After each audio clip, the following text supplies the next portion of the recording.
Now, Ian, you mentioned Bill Condon, the director of this film. You previously worked with him on Gods and Monsters, one of my favorite films of yours, and you worked with him obviously on Kinsey as well as The Fifth Estate. Obviously, you two have a fondness for the director, given that you returned to work with him. What was it like to collaborate with him on this particular film? Well, as enjoyable as ever. You meet Bill. He's not a tall man. He wears owlish spectacles, and on occasion he stammers. And yet we do anything he asked. You know. So heroes don't have to look like heroes. You know, and he's two things, and I know Laura agrees, but that he sets a tone. When you go onto the set, and Bill will be there, and he'll be on the floor, available for any question, going around, checking everyone's all right, all the work planned, everything, nothing can really go wrong. And he's just there, and everybody there is his devotee. Not slavishly, it's just, there's a good atmosphere, you know, it's all right. There's no one shrieking in their trailer about it. No, it couldn't. Everything's out in the open, it's lovely. And then, when that man just quietly says something in your ear after a take, whatever it is, I don't question it. That's Bill Condon said that. Thank you. Oh, and you do it, and he's right. You know, so it does make it all a lot easier than it can be. You know, and I had a director said to me one day, "Oh, will you stop being so Royal Shakespeare Company?" Well, I suppose he meant I was overacting, and point well taken. But Bill would just say, "What about making it just a little bit quieter?" "Oh, thank you. Yes, I see." Sherlock Holmes is the most portrayed movie character in the world, with over 70 actors having played him in over 200 films. Did you have any reservations whatsoever about that aspect of the project? No, it's funny, I didn't. But two things. You can't, when you play Hamlet, worry that thousands of actors have played Hamlet. In fact, take comfort, because a lot of them were very good, because it's a very, very good part. And the first thing I noticed about this script was that Sherlock Holmes is a wonderful part. Showy, because you get to do two ages. No, of course, we all have an idea of what Sherlock Holmes is, and which I share.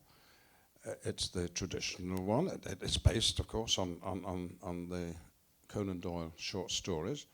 And it's been played on as an idea with, do you call them postmodern versions of him, but this is unique. I mean, it's not a script anyone else has played, so I'm not trampling over anyone's territory, and no one's played a Holmes as old as this, and none of them have taken the basic conceit, which is a wonderful starting point, that Sherlock Holmes is not a character, he's a real person.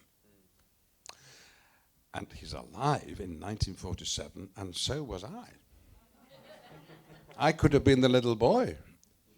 Yeah. Now, Laura, you share your scenes, all of your scenes, with a veteran like Ian, and then also with a very, very young performer. Is this his film debut? He's so remarkable in the role. It's not.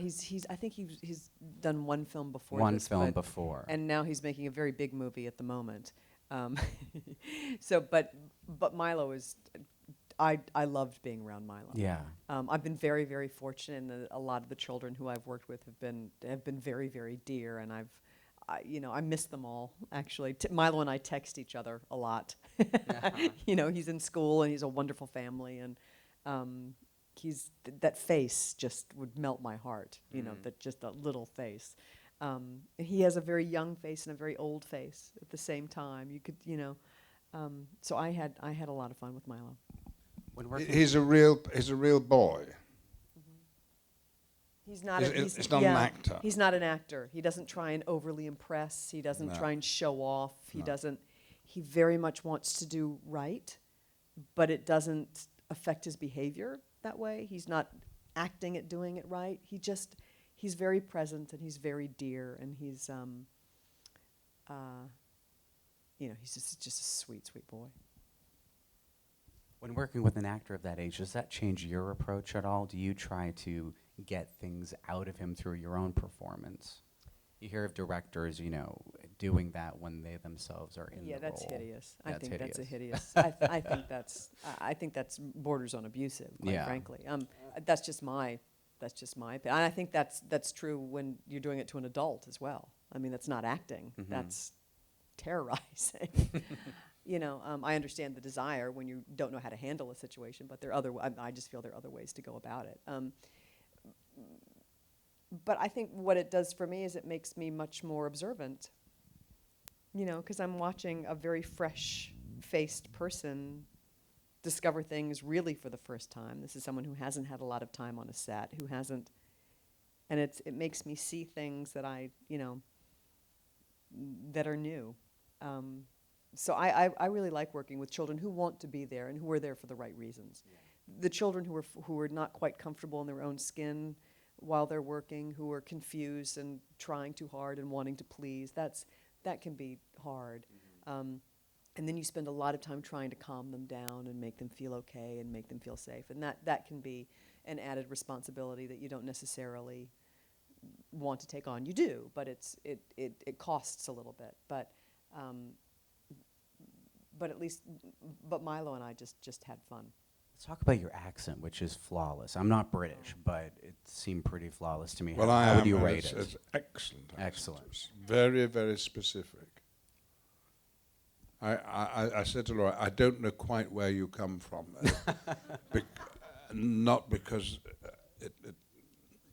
because it was so specific.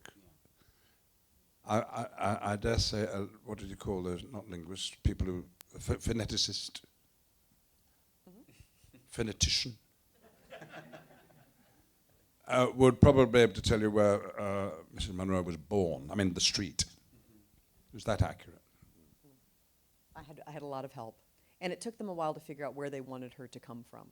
For a while, they moved the accent a little bit. So I would learn one accent, and then they'd go, "Oh no, not that," and then they'd move it somewhere else. And so there was a bit of a time where my head was in a bit of a spin. But they finally landed on that sort of softer Sussex, southern England sort of sound with a little mix of West, just a slight, to indicate that someone who had moved around a bit.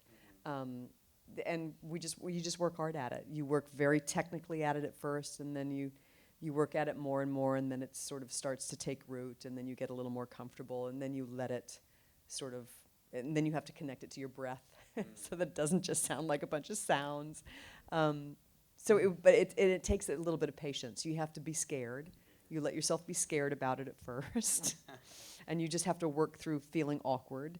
And then all of a sudden just with repetition and with practice and with, thought behind accent has a lot to do with it. It will change the rhythm of speech. And because there's rhythm of speech and there's dialect, and so all of those things sort of have to come together so that you don't sound like a robot. Mm-hmm. It just takes a little bit of time and a very good teacher, which fortunately I had. What specifically about, I know you wanted to work with Bill, but obviously something about the project must have appealed to you on that level. Can you speak to that? Well, it was all sorts of things. The film it ticked every box that I might put down. I often, when I'm wondering about doing a job or where to go on holiday or, who to invite to the party, there's a pros and the cons list. And everything was pro. Who's directing it? Who's in it? What's the part like? Where are we doing it? Is there enough money to make it? How long have we got? Do I trust everybody? I mean, everything was a tick, and so it proved. But even so, having made it, I wondered who it would appeal to. I mean, difficult in marketing this film. Do you say it's Sherlock Holmes? Because if it is, those who want a repeat of the Conan Doyle stories, pure and simple, will be unsettled. Nothing wrong with being unsettled as an audience, but I didn't want to cheat them, want to explain that this was about a real man who was called Sherlock Holmes. And then I thought, the marketing began with this movie, and they said, oh, the demographic is retirees. I said, well, are you telling me only old people are interested in old people? Because that is not my experience. My experience is that young people are quite interested in old people, and vice versa. And there's one great joys about our business, that you get to work with people of all ages, don't you find? And anyway, there's a 10-year-old boy in it, for goodness sake. Why shouldn't 10-year-olds enjoy this film? And in UK, that's what's happened. The demographic is across the range.